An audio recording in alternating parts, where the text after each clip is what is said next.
Yeah, it's been an awesome build-up. The feeling in the team is really good, and we just want to keep that going.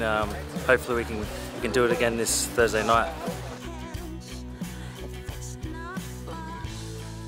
Yeah, I feel really good. My body's feeling really good, and I'm enjoying playing my footy, so you try and get as much of the ball as possible when you're enjoying it. Yeah, definitely. I think we're enjoying what we're doing, and we're playing without pressure.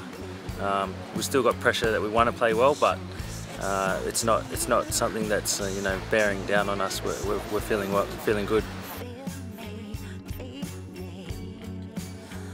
Yeah, they're playing really well. They've had a few injuries, but they're still playing really well, and they've got James Roby who's playing really well, and their forwards are really strong. So it's going to be a tough match. I think we have to complete a lot of our sets and really muscle up in the forwards. They've got a big pack, but if we can get on top of their forwards, it'll go a long way to helping us, and I think that's what the main part where we can win the game. I think this game, we know it's going to be a hard game, so they came first, so we're going to have to play well to beat them, and we obviously want to make the grand final, but we have to beat these guys first.